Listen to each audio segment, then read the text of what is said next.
Well, hello everybody, and good afternoon or good evening if you are in the East, or if you're coming to us from overseas. Good morning. I don't know, but it's good to see you. I wish you a blessed solemnity of the Annunciation today on this important feast day in the church. And for you Flannery O'Connor fans out there, it's a happy 96th birthday to Miss Mary Flannery O'Connor, born this day in 1925. So March 25th is a very special day around here. I want to welcome you to our annual St. John Henry Newman Lecture featuring Dr. Jennifer Frey, Associate Professor of Philosophy at the University of South Carolina. My name is Michael Murphy, and it's my privilege and honor to direct the Hank Center here at Loyola in Chicago. Go Ramblers. And on behalf of university leadership, and on behalf of the Hank family, whose generous gift supports our wide programming and many initiatives, I extend a heartfelt greeting to you. Also, I want to extend a kind welcome from our Hank Center staff, Center Manager Megan Toomey, and our graduate student assistant, Kathleen McNutt. And Megan and Kathleen help with everything, so help getting all of our events from, as I always say, from farm to table, and I remain grateful for their work. This year's Newman Lecture is called From the Rust Belt to Rome, the Conversion of a Working Class Atheist. And I've been looking forward to this lecture for over a year. It's been a never-ending month of March. I mean, let us all agree. And Jen's lecture was the first one we had to postpone last year in the face of, very serious COVID realities. So, I'm happy that we're able to stage it and to hold it and to benefit by it today. The St. John Henry Newman lecture series is named after the great 19th century English prelate who wrote very movingly about his intellectual journey toward Roman Catholicism in his spiritual autobiography, Apologia Pro Vita Sua, from 1864. Newman's work helped later generations of Catholic converts map out ways to understand the intellectual elements and the stakes of religious faith, especially in light of the contemporary issues facing modern life. It's fair to say that Newman's move to Roman Catholicism, focused as it is about arguments, and the ideas that attend. And it's also fair to say that his kind of conversion, based as it is, in thought, lots of ways, even though we don't want to reduce it, Catholicism is notoriously, fundamentally holistic, quite literally, it's holistic. It seeks after the whole. But that conversion kind of laid out a map work of what we'd see over the next 120 years, really to 1959, 1960, all these intellectual converts who came into the church, crossed the Tiber, almost, via the mind, right? These converts became convinced that theism was a better argument than atheism, and that Christianity was the most convincing form of theism in their minds, and that Catholicism had the most persuasive account of Christianity, not least because of its robust intellectual tradition. So thinkers as disparate as Orestes Brownson, an American jurist, Robert Hugh Benson, an Anglican priest, Edith Stein, was a Jewish phenomenologist in Husserl's school, finest mind of that group. G.K.H. Chesterton, Christopher Dawson, Shusaku Endo, a Japanese novelist, Dorothy Day. All these thinkers kind of traveled and were moved, certainly in their hearts, but in their minds as well. So honoring this engagement with the Catholic intellectual tradition, we invite every spring scholars and invite them to recount their own discovery or rediscovery of the Catholic intellectual tradition in light of their ongoing scholarship. And we have a great one today. And I'm so happy that you accepted our invitation, Jennifer. It's great to see you again.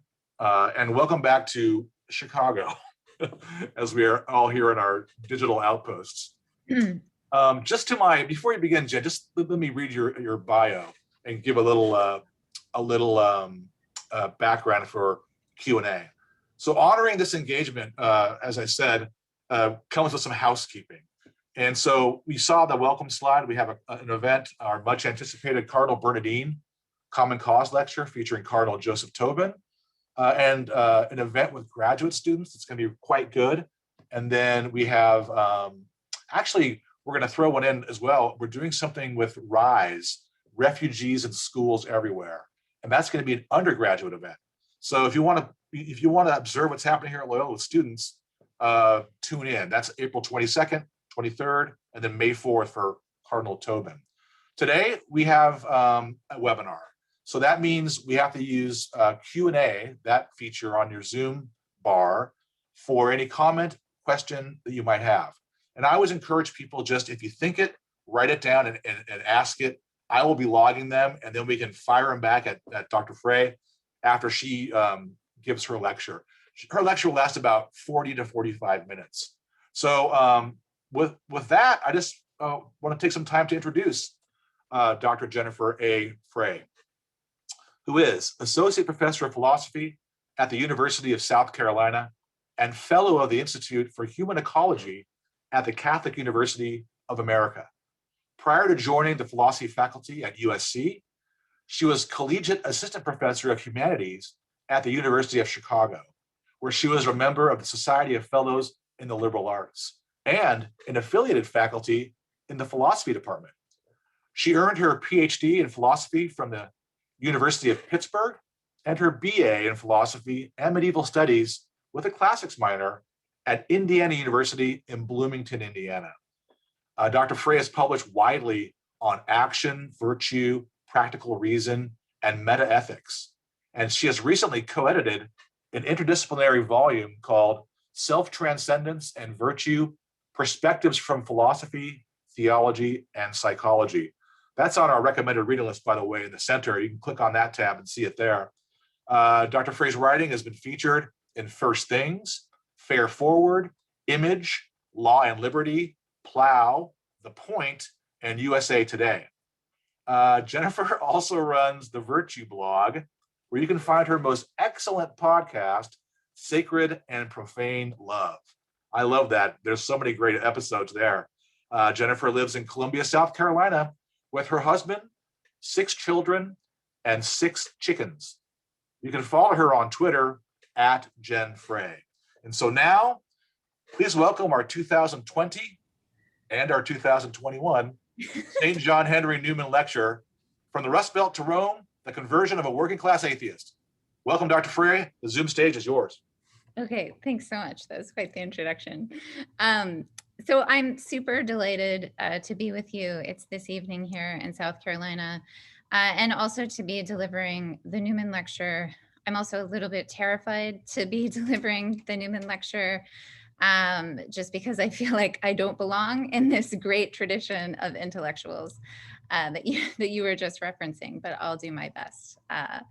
And I'm also just grateful to the center for inviting me to talk about my conversion to the Catholic faith and the role that the Catholic intellectual tradition in particular played in that conversion, just because my conversion was sort of especially an intellectual one for a variety of reasons, but it wasn't only intellectual. And so I'll talk a little bit about the personal background of my conversion. And, you know, I share this story with you. I don't normally talk about personal stuff, but I share this story with you in the hopes that maybe in seeing God's grace at work in a human life, given to somebody who definitely did not deserve it and was in many ways resistant to it, someone like myself, can just serve as a reminder for the power of God's grace to work changes in us, even when those changes are very unexpected or painful or even unwelcome. And even when those changes are changes in someone who, you know, like me, I mean, I've been a Roman Catholic now really all of my adult life, someone who's still a wayfarer and still in exile and still very much capable of losing her way in life. As was mentioned in the introduction, today is Flannery O'Connor's birthday, so I'm wearing my Flannery O'Connor inspired peacock scarf because I really look to her in a lot of ways for the courage and the example to be able to talk about humanity and therefore to be able to talk about myself in a way that is honest and therefore pretty much unflattering. And I would also just say by way of introduction that in many respects, the story of my conversion is the story of someone who was definitely a sinner, a bad person, someone who was really pretty lost in a deep way. And after my conversion, I'm still someone who is a sinner and deeply imperfect. But the difference now is that at least I have a sense of direction and purpose and hope. And, through some miracle of God's grace, I haven't completely destroyed my life yet. Okay, so I guess I should begin by telling you a little bit about my personal background.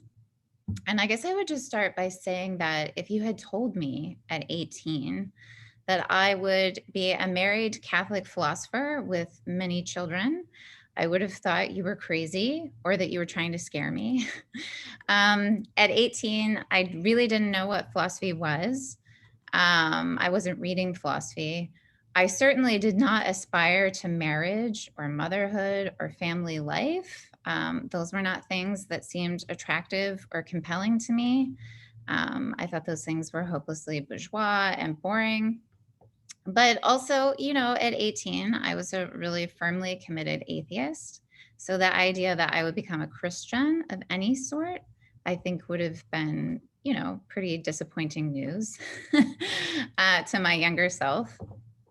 I'm a late Gen Xer, so I was born in the late 70s in a place that I'm sure you've never heard of, Hamilton, Ohio. It's a city that's 20 miles north of Cincinnati, pretty close to Dayton and Middletown.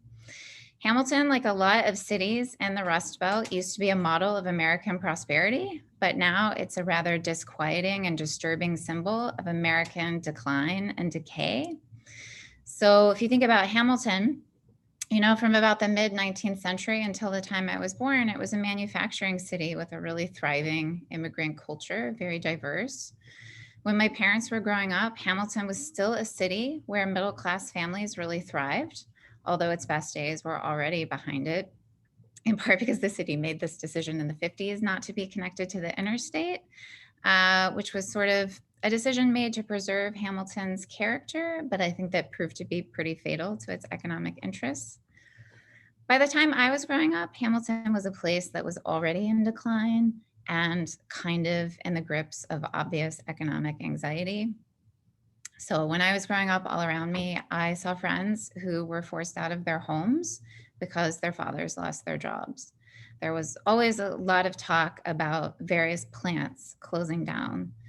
But my parents sort of always assured me that this would not happen to us. And I felt reasonably secure because my father worked at one of two historic paper mills in the city where he operated a forklift. And it would be very difficult to imagine the city of Hamilton without those paper mills. So located on the Great Miami River, which ran through downtown Hamilton, Champion Paper Mill, which is where my father worked, had been a fixture of the city since 1893. But by the early 1920s, it was actually the largest paper mill in the world. By the late 90s, however, the Champion Paper Mill was bought out by an international company. The first thing they did was promptly fire all of the union workers, including my dad, and set about downsizing. The plant was closed entirely in 2012, and so was the neighboring paper mill across the river. The New York Times actually recently ran a feature on my hometown and its paper mills. It's called "An Ohio Mill Town Loses Its Identity." So you can Google it if you're curious about Hamilton. But that's where I grew up. And the sort of middle-class childhood that I had, with a father with a decent paying manufacturing job is really no longer possible in the area where I grew up. So Hamilton is really no longer a manufacturing town. It no longer has a thriving middle class. If you go to downtown Hamilton now, you will find more pawn shops and check cashing places than thriving businesses. And, you know, by the time I was in high school, Hamilton was definitely shifting in that direction, but the turn was not complete the way that it is today. So my family was part hillbilly and part Italian immigrants. So my mom's side was hillbilly. You could think of J.D. Vance's family. J.D. Vance also, by the way, grew up in the same area as I did. And you would not be too far off. So if you were thinking of hillbilly elegy, it's a pretty similar situation. My mom grew up in dysfunctional poverty from which she fled at 16 when she married my dad. Yes, you could legally marry at 16 in the early 70s, although you would have to go to Kentucky to do it. My dad was born in West Virginia, but he was the son of an Italian immigrant and a very American WASP named Mary Turner. So they moved to Hamilton when my dad was 5. My dad grew up nominally Methodist and solidly middle class. And he sort of had this goofy Italian name, but no real Italian cultural heritage. All had that had been lost or intentionally dropped in order to assimilate. I was kind of hillbilly enough that growing up, we often spent weekends with my mom's grandparents in Kentucky, who still lived on a tobacco farm in the middle of nowhere. And some of my happiest childhood memories are in Kentucky with my great grandparents, my pappy and my granny, just kind of wandering around the farm, marveling at the hanging tobacco in the barns, the brass spittoons all over the house, and the endless coffee cans filled with bacon grease. I think they cooked everything in bacon grease. My pappy and my granny were very religious people. Pappy began every meal with prayer, which was more like an extended sermon. I think the only book in their house was the Bible, which was definitely very well read and dog-eared. For me, that place was kind of magical, but it was also very remote from my everyday life, which I think was surely part of its magic. I really liked to visit the farm, but you know, I didn't want to live in the middle of nowhere without cable TV. And while I found their religiosity basically harmless and quaint, it was also a little bit alienating and not something that I wanted for myself. It was kind of okay in small doses at a safe distance. My actual grandparents lived in Hamilton. So my maternal grandmother lived in a trailer park with many cats and attended a fundamentalist church. She was divorced from my grandfather, who was kind of a hard-living, chain-smoking alcoholic, prone to suicidal episodes, but who, you know, to me was just a loving grandfather who I liked to visit, mostly because he let me do whatever I wanted, including watching a lot of TV that was totally unsupervised. I don't think he went to church at all, except when his second wife, whom he also eventually divorced when she tried to kill him, would force him to go to church. My paternal grandparents were far more respectable people, mainline Protestant types who lived in the nice part of town, were happily married for 50 years, and were just lovely people. My parents were definitely not religious, and my household was very not religious. So my mom definitely just rejected the fundamentalist Christianity that was a part of her childhood. She associated it with virulent racism, ignorance, and poverty, none of which she found attractive. My dad had a really strong dislike of organized religion, and I think a suspicion of it. And I think that just kind of grew out of a general boomer distrust of authority, especially distrust of moral or political authority. It's not like he had some kind of confrontation with the church. I think he just felt like it was superfluous or harmful. He hated anything traditional or conservative. And so religion was never really discussed in my house in a positive way. But mostly I would say that God was simply not discussed, period, unless somehow the subject was forced on us, either by like local events, something weird the neighbor did, something weird that the neighbors did, or global affairs. And then the conversations tended to be about the unfortunate mixing of religion and politics, and how religion tended to sort of hold people back in life and make them politically unreasonable. That was sort of the basic tenor of the household discussions.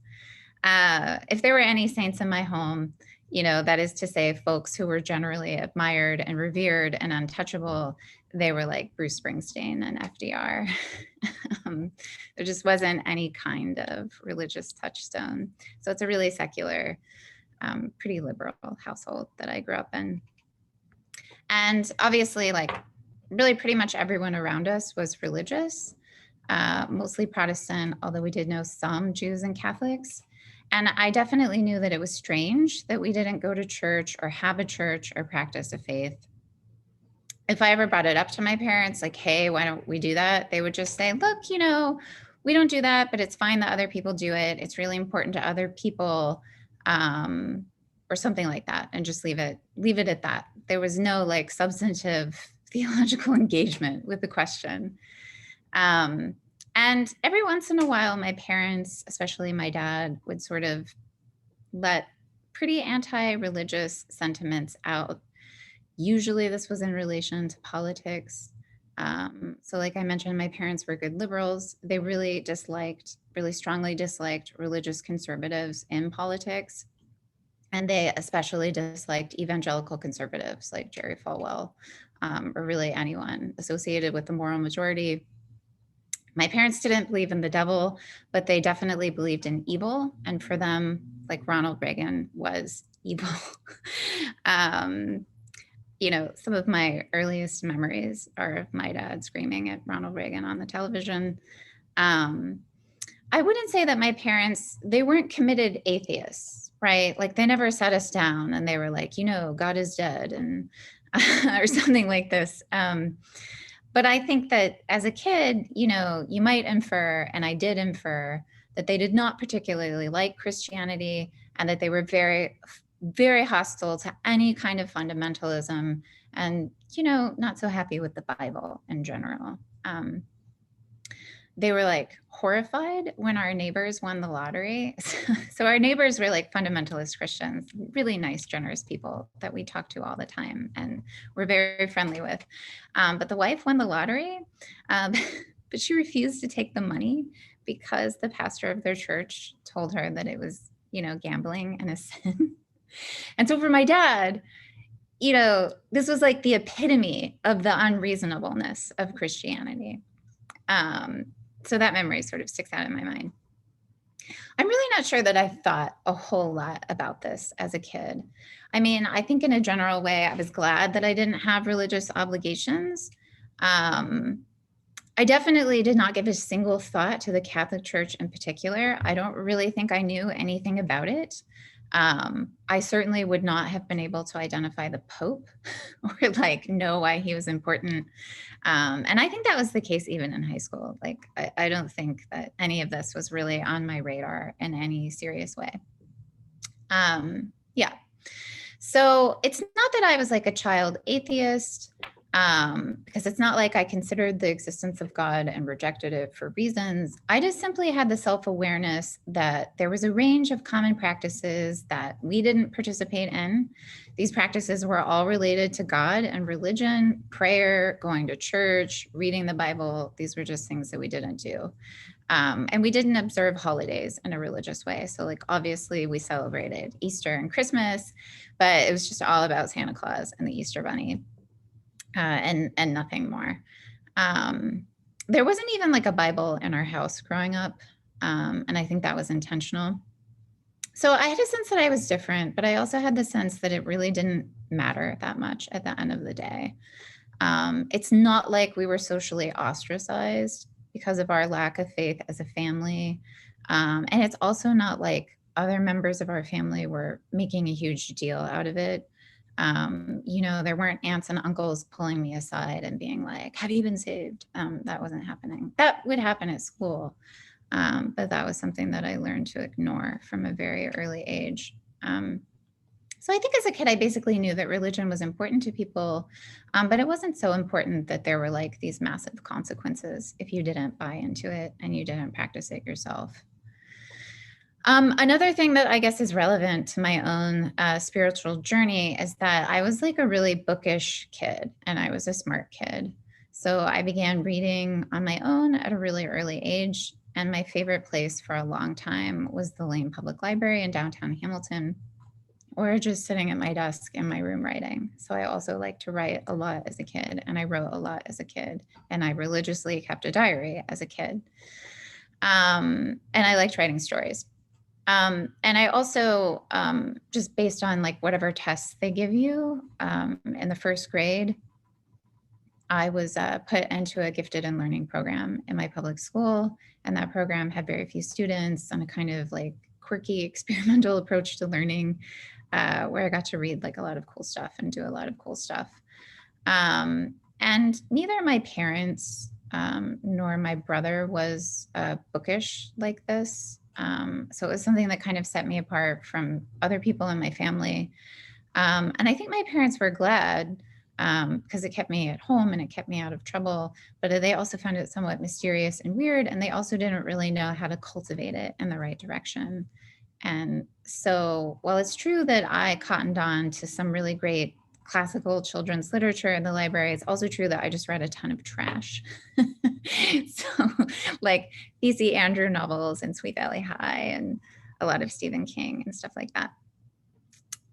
Anyway, so then when I was an adolescent, really kind of my relationship to learning took a very unfortunate turn. I don't really know how or why this happened, but looking back on my life, you can see like a definite break when I become a teenager. And basically the governing end of my school life at that point just became positioning myself sort of in a social hierarchy. So this meant that I was not concerned with learning for its own sake at all.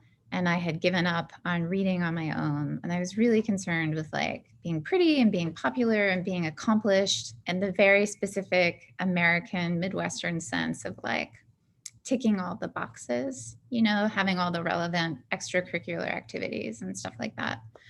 And it was also really important to me to get straight A's.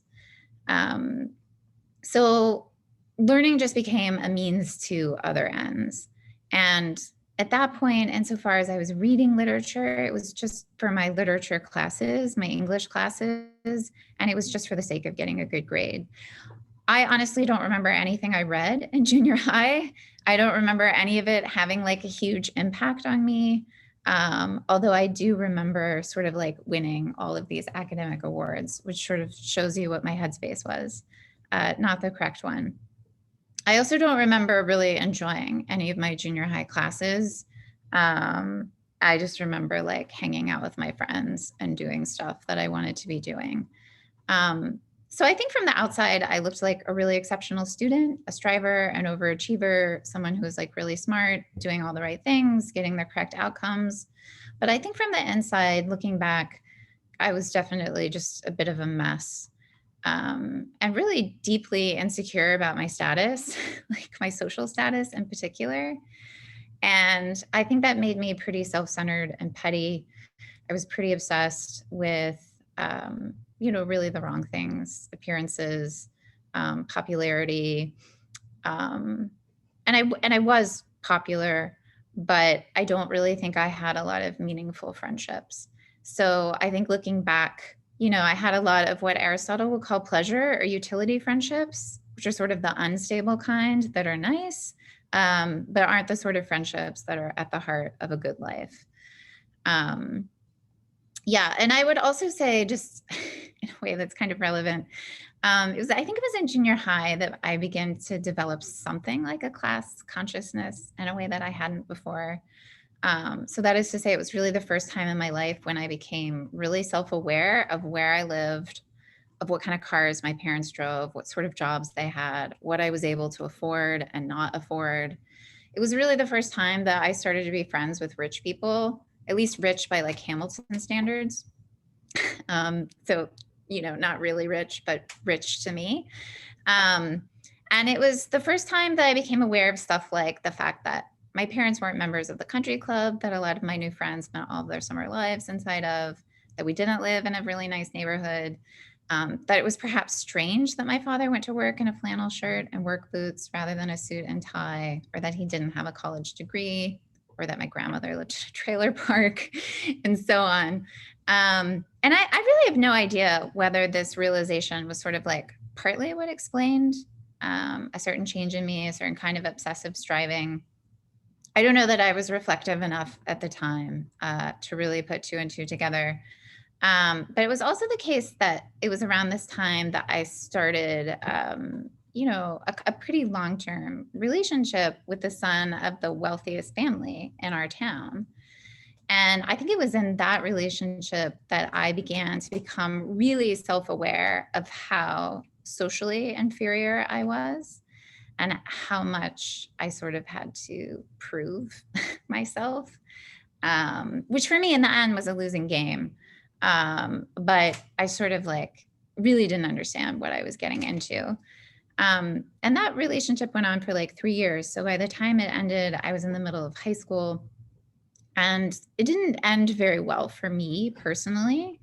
It was kind of one of those relationships that at some point suddenly flipped, where in the beginning it was sort of like I had all the cards, but at the end I was sort of like crushed and humiliated and feeling like I was kind of worthless. And I couldn't understand how this had happened. And I definitely did not know how to deal with it. And I did not deal with it especially well. And so after that, I was just in a bunch of relationships, none of which really meant that much to me. And I think were somewhat unhealthy and manipulative, but all of them gave me the kind of security and social status that for whatever reason, I seemed to crave more than anything else. Um, it would have been a lot healthier for me to be cultivating friendships at this point in my life, the kind of deep friendships, that are the stuff of happiness, but that's not what I was doing for whatever reason.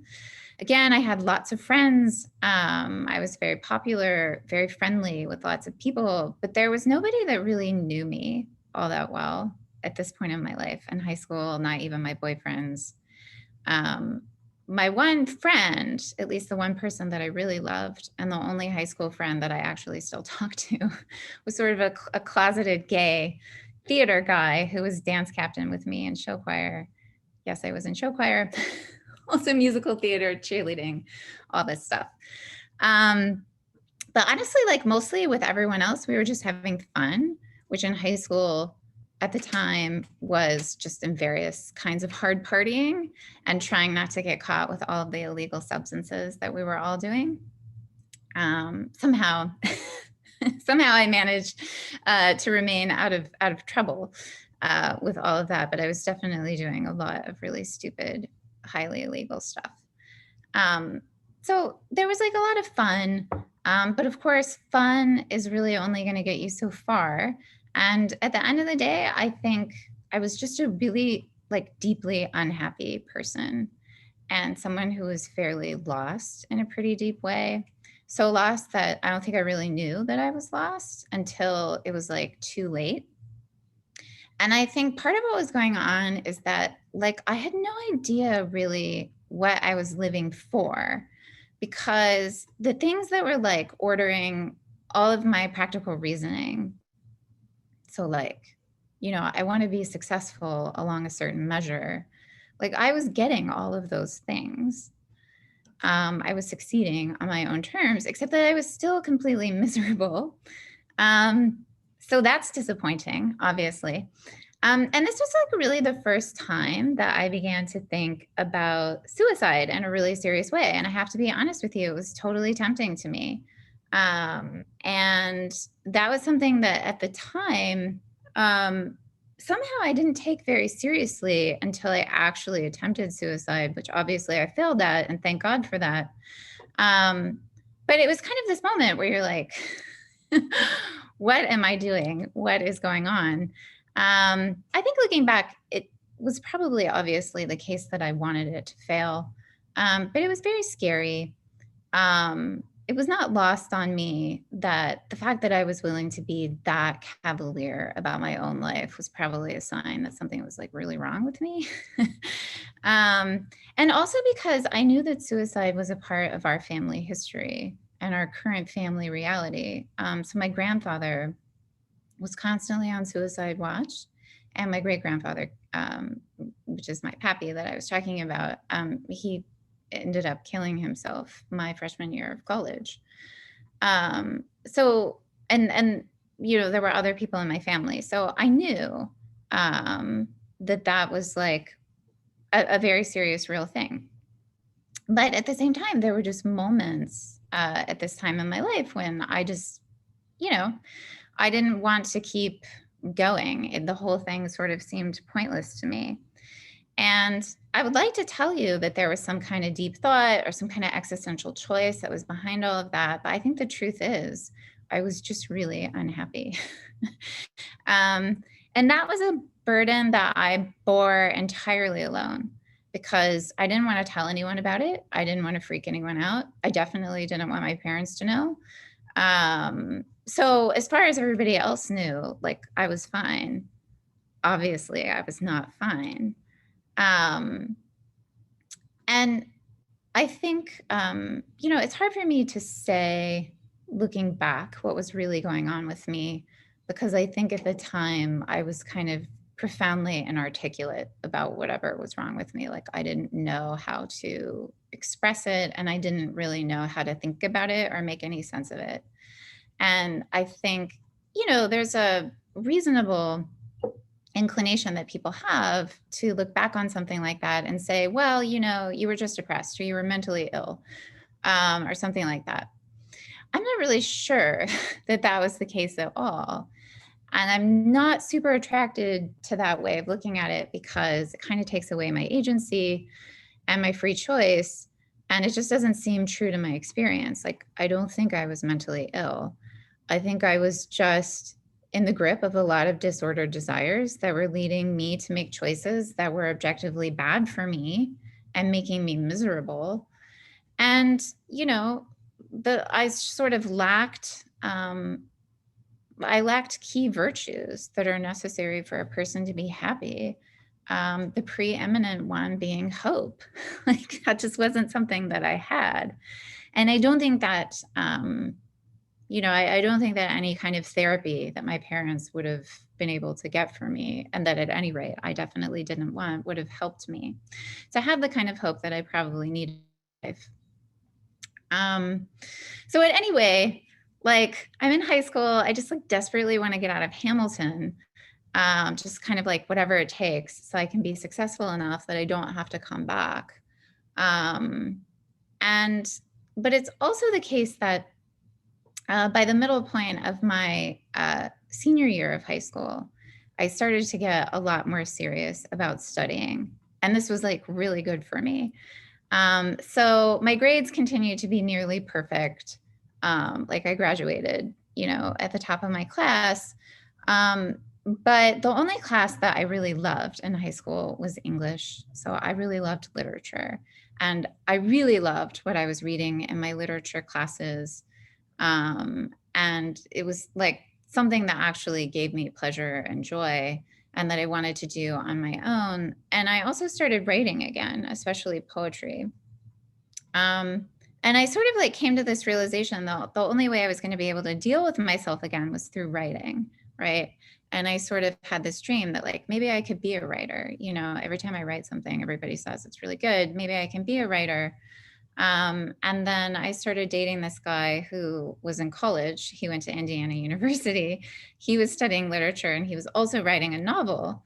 And he was reading all these people that I'd never heard of, Baldwin, Proust, Mann. And I thought he was a very good writer. So it was sort of like inspirational for me. And at any rate, so this is kind of how I got into IU and thinking about going to Indiana University. I was accepted. And so the rest of my senior year, I'm sort of just biding my time. And one thing that was really good about that for me was that I stopped caring about my grades and all this stuff and just sort of enjoyed reading books again, especially literature and poetry. And that was kind of a liberation for me and also a sort of revelation. So like I was happier and hopeful for the first time in a long time. When I get to IU though, I realized that there weren't like a lot of people like the guy who had led me there. So I get to college and college feels a lot like high school, at least initially. So the frat parties are just like high school parties, just with better looking people and larger houses and nicer cars. I wasn't interested in any of that, right? I wasn't interested in rushing a sorority, which made me basically the only girl on my dorm floor that didn't want to do that. But really like at that point in my life, I just wanted learn stuff. Because I sort of had this realization that I was pretty ignorant, and that I was pretty uncultured in some deep sense. And I was hoping that this institution was going to help me to come to know and to appreciate what is most worthy of my attention. Like, that's why I'm there, not to go to frat parties. But I think here too, I was kind of disappointed at first. I don't really know what I thought college would be like, but I was mostly disappointed in the college classes that I enrolled in my first semester. I didn't think they were especially hard. And they didn't really capture my attention or my imagination, except for one class, and that was my philosophy class. Philosophy was really, really hard. And I think that was what attracted me to it more than anything else. Like, in my philosophy class, I'm giving it everything that I have, and I'm still getting a C. So I sort of had this sense that I was out of my depth, but I also really wanted to understand what was going on. And I was really excited about what we were reading.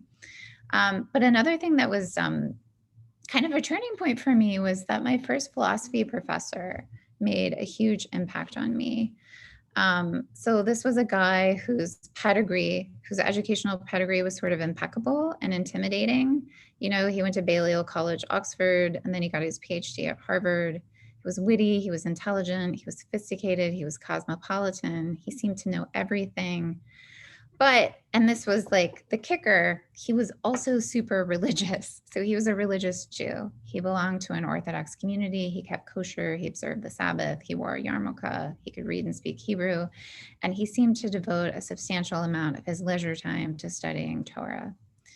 And so despite the fact that he's clearly superior to me in almost any conceivably measurable way I can think of, he was also like really generous with me and treated me like an equal, even though I was absolutely not an equal to him. So I was really drawn to him as a person.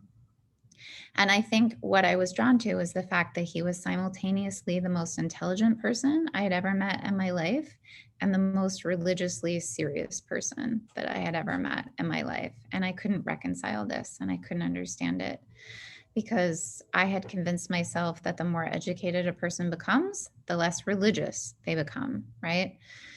And my philosophy professor was basically like a living counterexample to this, and I couldn't make sense of it.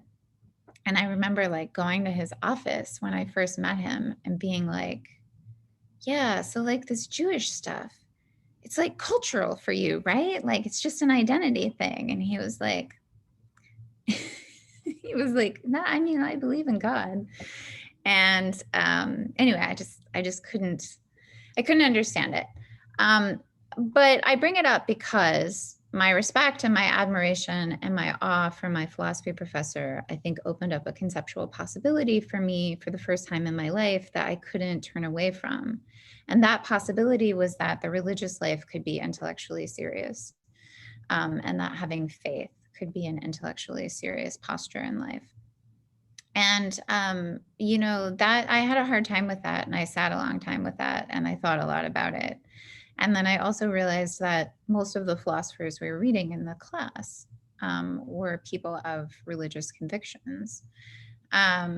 So, at this point in my life, I'm still a very committed atheist. But, here it was impossible for me to say to myself that I am stronger or better or smarter than my philosophy professor. So the story that I told myself about my atheism, which that it was a sign of my enlightenment and my education and my personal strength, was sort of failing to be as convincing as it had otherwise been. So that was a turning point for me, and I was really kind of unsettled by it. And also, I decided to become a philosophy major. I went to college thinking I wanted to be a writer, to study English literature, and I ended up studying philosophy. And I knew nothing about philosophy, so this was very daunting to me. But I just started taking a whole bunch of philosophy classes, and the next philosophy class that I took was a medieval philosophy class.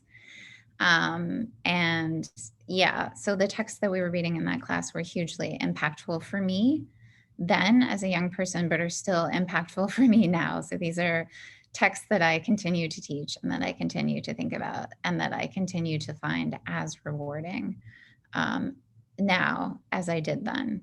So the first thing that we read was Boethius's Consolation of Philosophy. If you don't know the Consolation of Philosophy, the basic setup is just that Boethius is wasting away in prison. He's awaiting execution. He's sad. He's pissed off. He's sad because he's lost everything in his life that matters to him. And he's pissed off because he feels like he's been duped, right? So he's tried to live his life the way that, the philosophers taught him, that is to say, a virtuous life, to be a just man, and also to give himself to the city, right? So he's an important statesman. But the trouble is that his refusal to do an unjust thing is what's getting him killed. So he's about to be murdered by the Ostrogothic king precisely because of his justice. So, he kind of feels like he got gypped. And this is when Lady Philosophy comes to visit Boethius, and she comes to him dressed as a doctor, and she diagnoses him with amnesia. She says, look, Boethius, you've forgotten everything that I've taught you, right? And the whole rest of the text is this process of Boethius coming, sort of like recovering this knowledge that he's lost and coming to a higher state of self-knowledge. And, what does Lady Philosophy teach Boethius? Well, she teaches him about virtue and happiness and sacrifice and suffering, and most importantly of all, divine providence. So if you know any pagan philosophy, you know that the pagans taught that good character is necessary but not sufficient to live a flourishing or eudaimon life, to be happy. It's necessary because you can't be happy without virtue, but it's insufficient because, misfortune, right? Human beings are vulnerable, needy creatures. You can just be unlucky in life. So you have to be good, but the world also has to do you a favor. And part of Lady Philosophy's cure for Boethius is that she's trying to get him to see that what has happened to him, which is a kind of obvious misfortune, isn't just misfortune. And so his life isn't merely tragic, because his suffering can be understood and must ultimately be understood in the wider context of God's providential plan. So she tries to get Boethius to see his life within this kind of self-transcendent horizon. And what was interesting to me about this book and really compelling to me about this book is not just that it's beautiful and it's so well written and it's so well argued, but Lady Philosophy really is engaging Boethius at the level of philosophy. So she's not citing the Bible. She's not giving arguments based on revelation. And she's showing a way that you can believe in divine wisdom just from reasoning about what you know and the way things are. So Lady Philosophy, aka Boethius, is tackling these existential questions of human life, but she's also dealing with these metaphysical questions about freedom and divine foreknowledge. And at any rate, I found it profoundly, profoundly compelling. And I was surprised by the extent to which I found this compelling. The next thing we were reading was St. Augustine. And that for me was, again, very, very deeply compelling. And what I remember most is reading Augustine on evil and freedom. And Augustine has this insight, that evil is not its own independent reality, that it's metaphysically parasitic on the good, and that sin is a result of free will.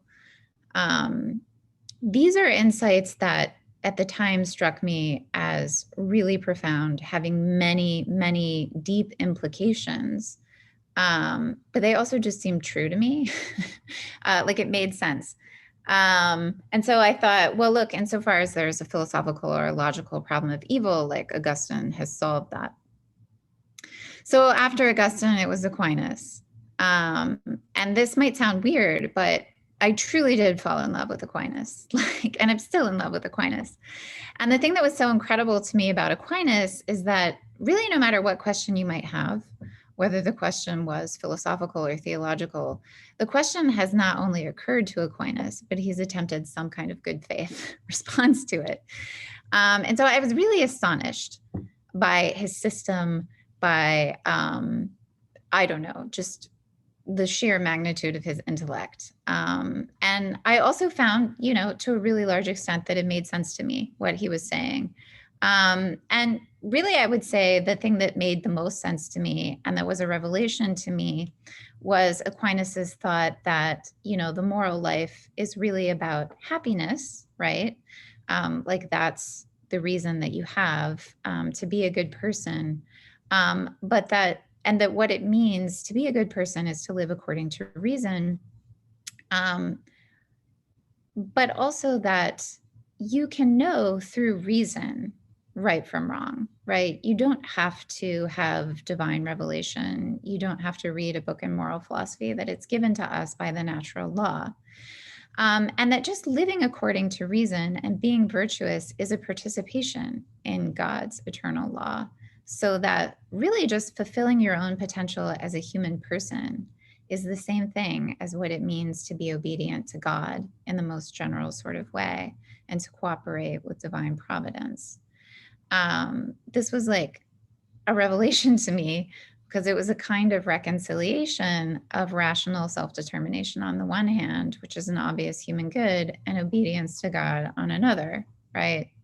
Obedience to God is not some external force, but a kind of internal realization of your own good. It also brings together law and virtue in a way that just was deeply compelling to me. All of this remains compelling to me. A lot of my work is focused on making sense of this and making it compelling to other people. So, I really just sort of fell in love with medieval philosophy and fell in love with the medieval period about which, I was very ignorant. Reading the medievals led me back to the ancients, Plato and Aristotle and Cicero in particular. And that was intellectually influential for me, but I found myself gravitating more towards the Catholic thinkers. Why? I think the answer is just that the Catholic thinkers were very keenly aware of what, the church calls original sin, right? This kind of natural propensity to be a very self-centered person, to engage in what St. Augustine calls the libido dominandi. And this to me was just like very familiar from my life. Like, this is the way that I am, the way that I was, the way that I seem to just be. So the doctrine of original sin seemed really true to my own experience. And it seemed to me that it wasn't something that in pagan philosophy they were taking very seriously. For all that reading Aristotle, it seems like it's not that hard to be virtuous. Like, it takes a certain amount of luck, but it's just not that hard. Whereas I think there's a deeper understanding in the Catholic intellectual tradition of some of the obvious obstacles to becoming virtuous. And I think that opens up the space for the necessity of God's grace, which is also obviously missing from the pagan philosophers. So I'm gravitating more towards the Catholic tradition. And I think it was that summer that I started to get really serious about learning more about the Catholic Church, in part because of my love of Aquinas.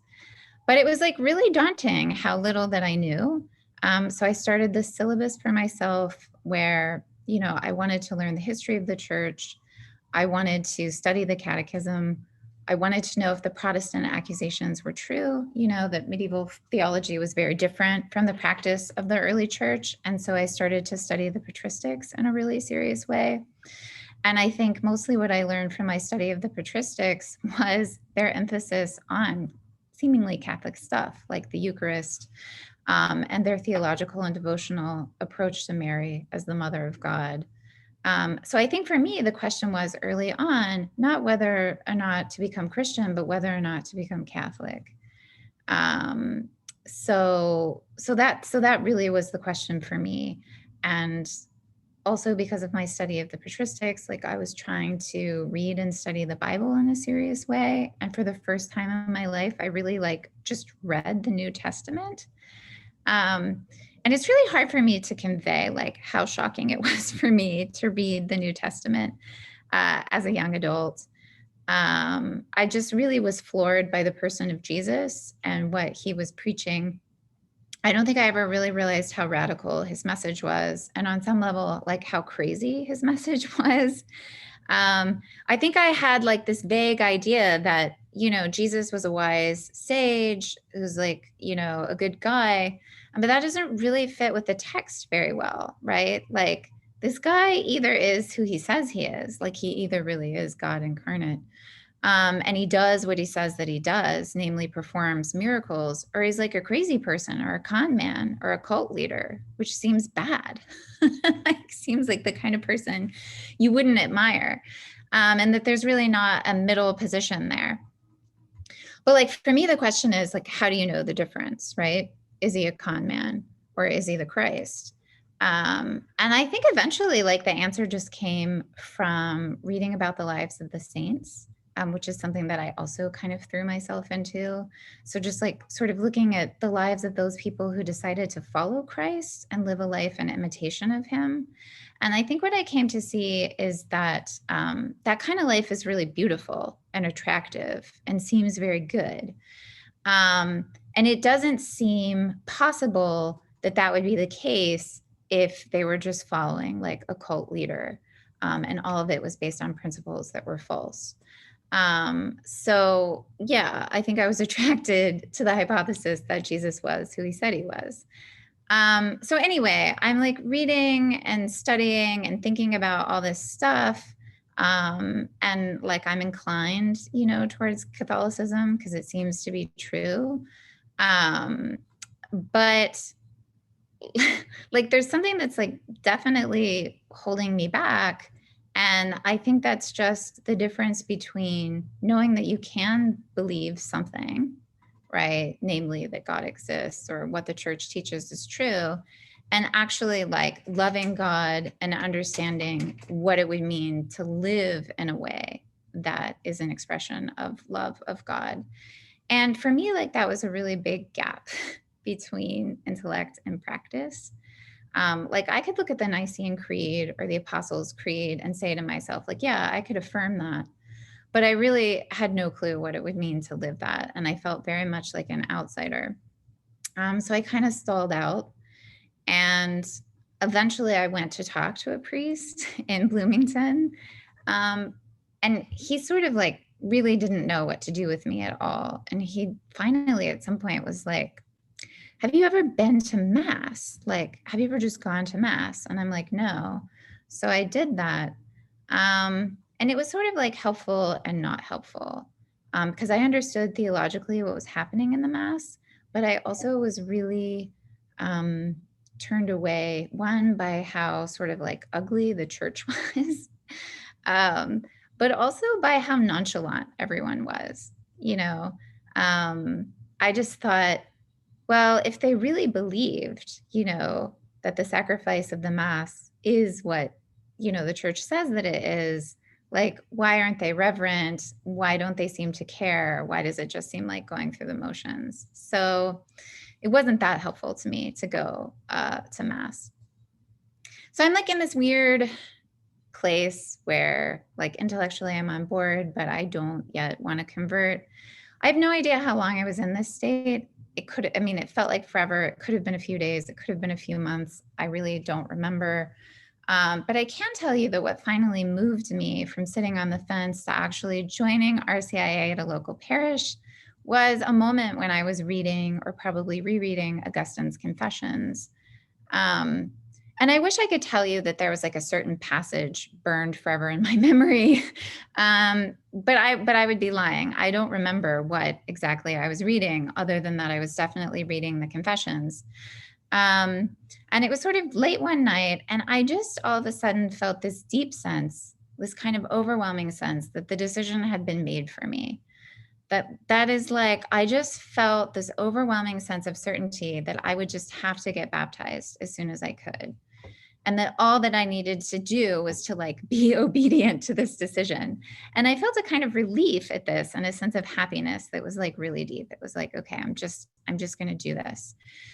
And so I actually did join RCIA and, began to attend Mass regularly and try to do things like pray, even though it was like super awkward for me and kind of terrible. And I can't say that RCIA was an easy process for me, because it wasn't. I didn't really feel connected to the other, people in RCIA, I knew way more than anyone running RCIA. So it was like kind of awkward.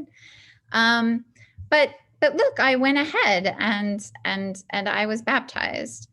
And by God's grace, I'm still here. I'm still Catholic. It took me a long time to learn how to be Catholic, right? To learn how to live the faith. But up to the point of my baptism, it really was kind of an intellectual conversion and a sort of leap of faith. So I can see that I'm over time. So maybe I should stop there and take questions. And yeah. Usually I see a bunch of people on the screen and we're all clapping. So I'll clap for. Thank you for the Zoom clap. Yeah. Do have some questions in the Q&A. I have a couple. Yeah. I think we can go maybe to 5:20 or so, maybe a little after 5:20. Sure. Let's maybe stick with St. John Henry Newman a little bit. When you have he's going to be a doctor of the church, which is and there's a holistic sense to him. He's a very fully realized person. He's a poet, he writes great sermons. He is a oratorian, St. Philip Neri, and they're the joyful priests, but he came into the church through the intellect. And what are you noticing maybe with your students or with young people? Is the same true today? Who's coming to the church, maybe, in your context, maybe in the West, maybe in America or North America, I should say, who's coming in, who's leaving? To what extent is the intellectual life important to these people, like it was to you? The moral life, I keep thinking about being a woke person. Is there a connection there with being religious, or being a lit person, being lit, be both lit and woke? I don't know. How do you think about that, Jen? Well, I think, it's definitely still important. So it's a little bit dangerous to admit this, but look, I've had a lot of my students convert to the faith. So I have a student who will be converting on Easter Vigil very soon. And so I think that it is still important.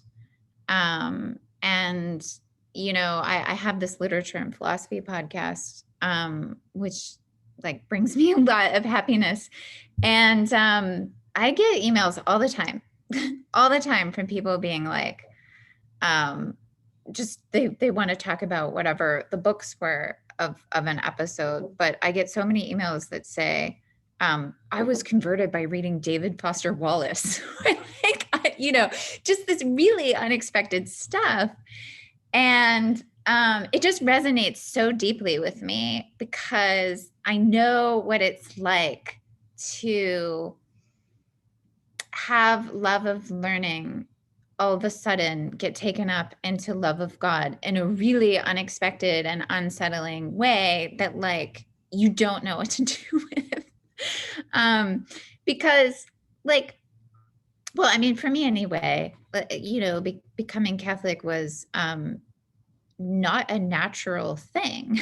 There wasn't, and I didn't feel like I understood Catholics. I didn't feel like I fit in with them. They weren't, in fact, really interested in theology and all this stuff, and they thought I was weird. But yeah, I think it's incredibly important. And I think that's because, what it means to be made in God's image is to know, to know and to love through reason. And we do have this kind of natural love of knowledge, of learning. I think that this love gets impeded externally in all these sorts of ways, and also gets impeded internally. I tried to speak about all the ways it was being internally impeded in my own life, but also externally impeded. But I think that when that love of learning is rightfully directed, it is leading you to the highest kind of truth. So I think it's incredibly important. Yeah, I love how you put that. One of my favorite books from my own formative years as an undergrad was Jean Leclerc, who's a Benedictine. You know, the one, the love of learning and the desire for God. It's a great, it's a great book. It is a great. Yeah, it's terrific. So that's just very well put, and I you know, I resonate with that. Let's change lanes. There's some questions in the chat about, you know, your sacred and profane podcast. Yeah. And you know, I had, and they match a question I have, you know, on my list is, you know, you're really run very well in the media lanes. I think the Twitterverse is active. The podcast is excellent. So maybe free associate. When I say to you Catholic Twitter, how do you respond? The horror. I mean, look, I have a love-hate relationship with Catholic Twitter because on the one hand, it's amazing. And there's so many people, so many wonderful people that I've been connected to on Catholic Twitter that have really become like good friends of mine. But on the other hand, it's a disaster. It's spiritually a dangerous place. I'm so glad that I am Gen X because I was not raised on the internet. That when I converted, there was no Catholic Twitter, there was no Catholic YouTube. Because I am I'm very skeptical that I would have converted, you know, if I had like tuned into Catholic Twitter now, because it's so divisive and it's so political. It's so political. And I was not interested in this with a political angle. I still am not. I mean, I'm very Augustinian in this sense. There's a city of man and the city of God, and I'm far more interested in the city of God. And yeah, so I you know, I think it's dangerous. I think in my own case, I am confident enough in who I am that I can navigate it. But it's hard for me. There's a lot of spiritual dangers there. You know, there are a lot of people where I just want to get up there and be like, stop, you're horrible. Yeah. But I don't. I refrain for the most part. But well, there's something of a pardon me, Jen, it's just something of a classic both and. I mean, I always thought Twitter was kind of Protestant. It was like me and Jesus, and there's a big, you know, kind of those old grammatical taxonomies. But then I also think it's kind of a both and, like you're saying. Like it's almost like a Flannery O'Connor where, you know, how can you be a hog and me at the same time? That's Twitter, right? It's got, you know, it's at that full quality. Let me ask you too, people want to know what your favorite podcasts are that you listen to. Yeah, so I like Manifesto, which is a podcast by my friend Phil Clyde. It's a great podcast. I also obsessed with the Paris Review podcast. It's so wonderful. I'm sure everybody knows what the Paris Review is, but they just have an amazing podcast. I listen to In Our Time. I'm not gonna lie. I also like oh gosh, am I gonna remember the name of it?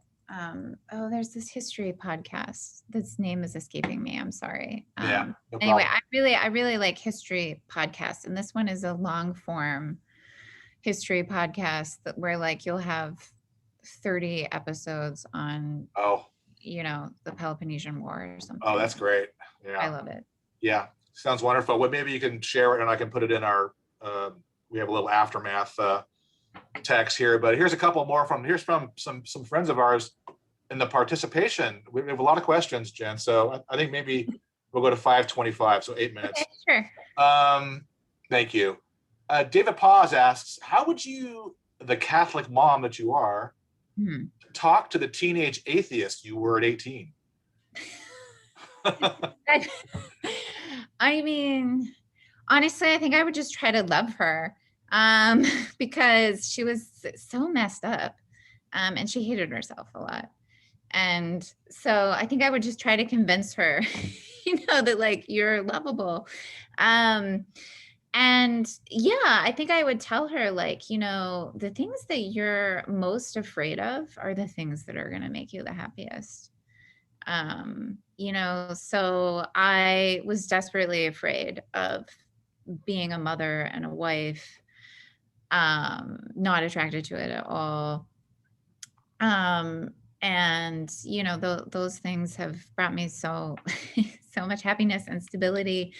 But yeah, I mean, I think I would just try to get her to see that, you know, one, she's lovable, but two, like the direction that she's going in is a dead end. It's a dead end. And I think the thing that I would mostly want to say to her is you can't fix yourself.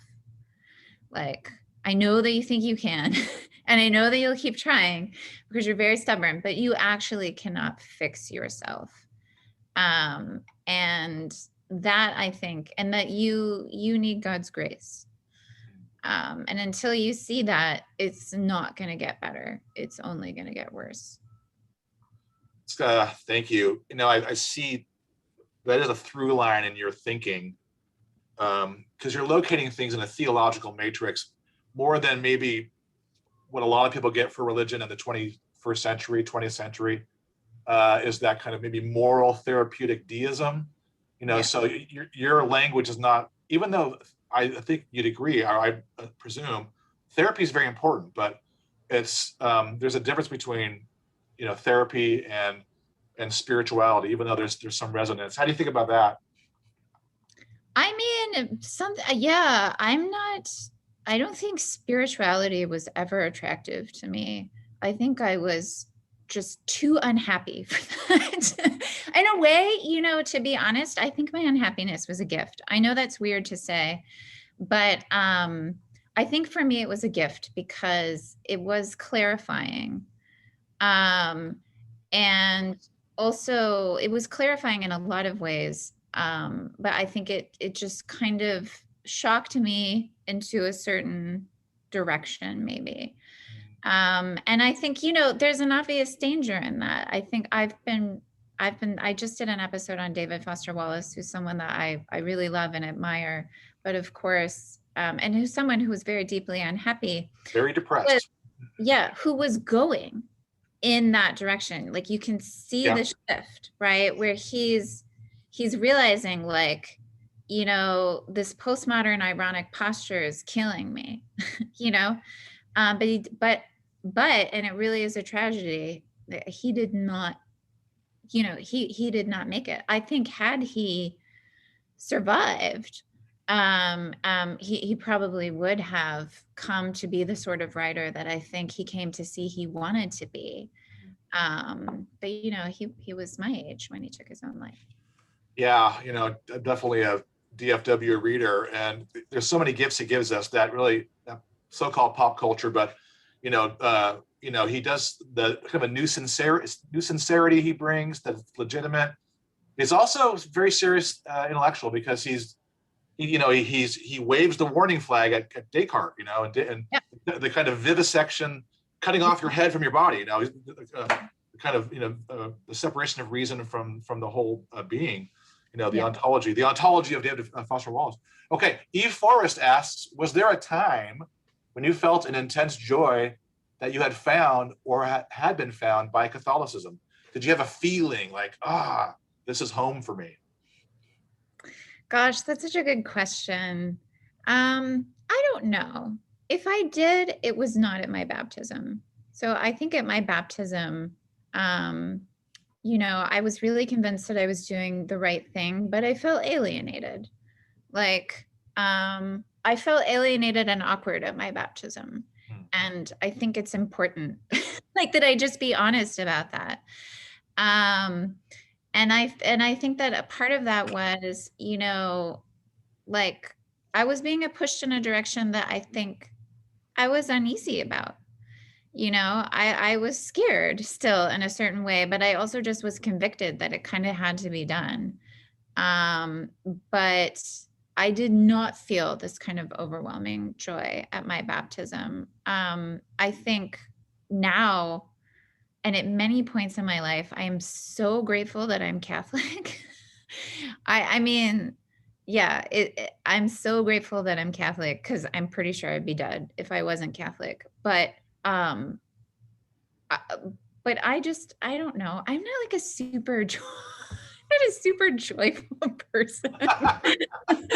It's not really my vibe, I guess. You seem like it, you know, but you know, you do share something with St. John Henry Newman there. because when he was baptized, well, when he was converted and took instruction in the church, it cost him everything. It cost him, it cost him, but he was, I think he was, lead kindly light, but but it cost him friendships. It cost him his job. He got shipped off to the Midlands, and he went from Oxford to. So there is a nice commonality there. Here's Bill Ferrari, and he says, "Dr. Frey, your podcast is superior, and I'm grateful for it. If you were to design a class for high school students that attempted to cultivate a love of learning as a pathway to a love for God, what 2 to 3 texts would you prioritize in your syllabus?" Wow. Yeah. Gosh, what a good question. I feel like I'm gonna mess it up. What would I think? Well, high school. How hard do we want to make high school? I would definitely. Harder. Is it like a really fancy high school? Anyway, I would do Plato's Symposium. Because I think there are a lot of points there that are really good, like humility is the beginning of wisdom. Erotic love is having its highest, having its highest fulfillment in, something like love of God or something eternal. And yeah, so I think I would definitely assign that. Because I think Plato's great and fun. I mean, I'm inclined to say Augustine's Confessions, but I don't know if that's true. I think so. Yeah, let's just go for it. Yep. Augustine's Confessions is so amazing. Joy, that book brings me joy. I love that book. Yeah, that book, I probably should have talked more about how impactful the Confessions was for me. Just because I just saw so much of myself in St. Augustine. And yeah, so definitely those two. I think I was supposed to give 3. I don't know what the third one would be. Those 2, that's a lot. Yeah, that's good. Maybe if it comes to you. Jen, here's one from, let's see, Emily Sherritt. Dr. Frey, thank you for bravely sharing your emotional and intellectual journeys. Might we hear more of your perspective on how Augustine's City of God, you just said this, has informed how you choose to move through today's religious and political landscapes? Oh gosh, yeah. No. I mean, I think that what's been really helpful for me, because this has been an issue for me lately, because our politics is so incredibly divisive in a way that is spiritually harmful, in a way that is, I think, wounding the body of Christ. I think what is powerful to me these days about the City of God is, one, its emphasis on the libido dominandi. I think we always have to remember that about ourselves, that we have this impulse to dominate others, and that this is especially true in the political life, and that we always have to be aware of it, and to ask God for the grace not to be that way. And also Augustine's, discussions of exile, right? In the City of God, your sense of yourself as not at home now, right? Not truly at home now. And I feel that more than ever. I think in part because of the pandemic, but I think part because politically I don't have a home. And, just knowing that, that ultimately you're ordered to something higher. And this is helpful for me because it allows me to just kind of block it off in some sense. That's kind of spiritually necessary for me. I mean, it's not that I ignore politics. I write about politics. I tweet about politics. But what I don't want to get into is this space where politics becomes all encompassing, because that's a profound error about yourself as a human person and about what you're ultimately ordered to. And I think it's an error that too many people are making. Everything is about politics. And that's just a mistake. And it's not what the church teaches. Yeah. And it's not what Christ preaches. Thank you, Jen. Thanks very much. A couple more, then we can wrap. Here's one from an anonymous attendee who wants to know, did you ever tell your first philosophy professor that you had converted to Catholicism? Oh yeah. Yeah, we're still very good friends. Yeah, yeah, I did. That's good. You know. Yeah. Yeah, that's great to know. Another, this is from Daniel Creed. Has the speaker written her memoirs? No. You know, people have asked me to do that, and I would find it so difficult. You know, I find it very difficult to, and this is one of the reasons why I am totally obsessed with the confessions, but memoirs are a tricky thing. Memory is a tricky thing. You know, when you look back and try to understand who you were, the obvious temptation is to make yourself seem much better than you actually were. And also just to misremember. And so it feels like a really fraught thing. It's also just really hard to be honest. So I said some things today that I've never said publicly before, but there's a ton I left out, like a ton, right? For fourth commandment reasons, you know, for just all kinds of reasons. You know, there's a lot of weird issues like about memoirs. So no, I have not written them. It would take a lot to get me to write a memoir.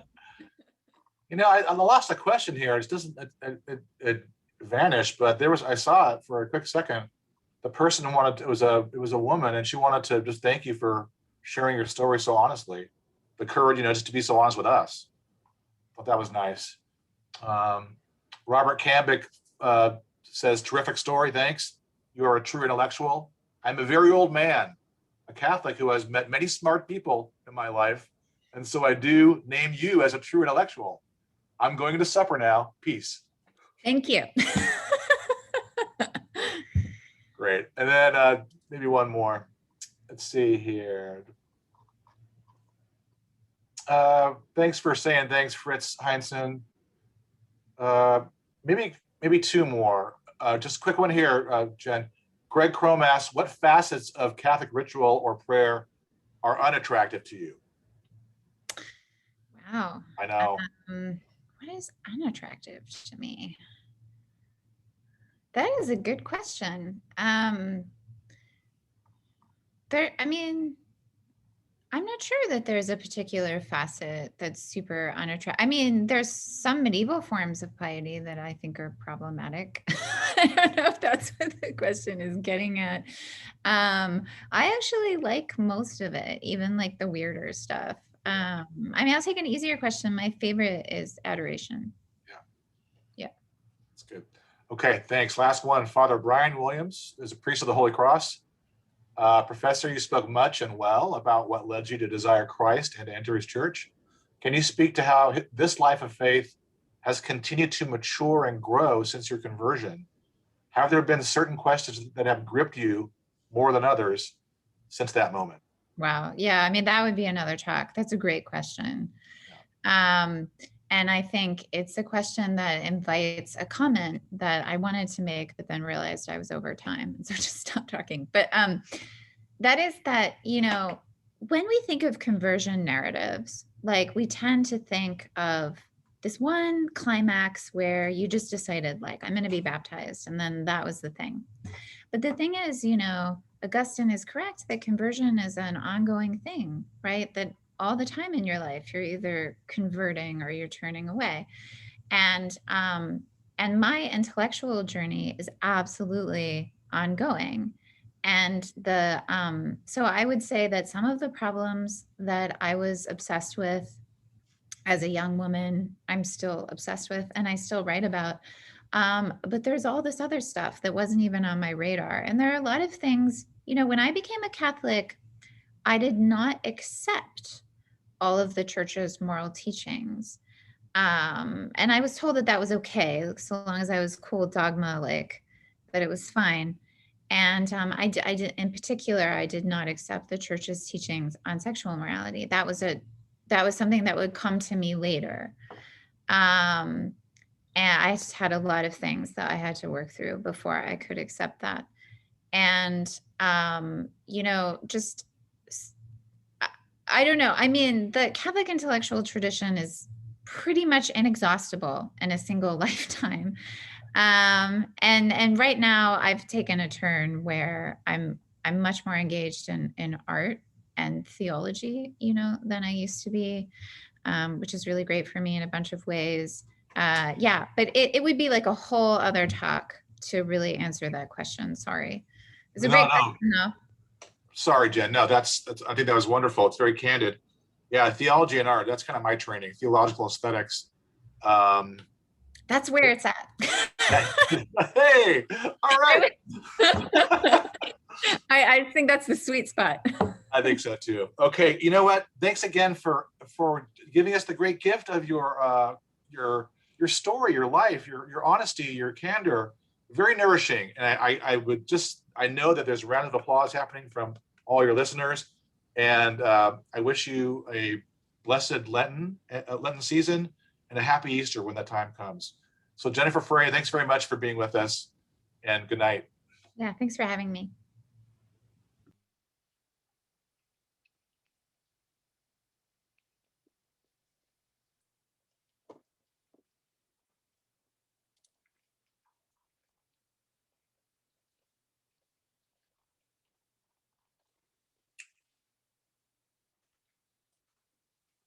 Thanks again. Thank you.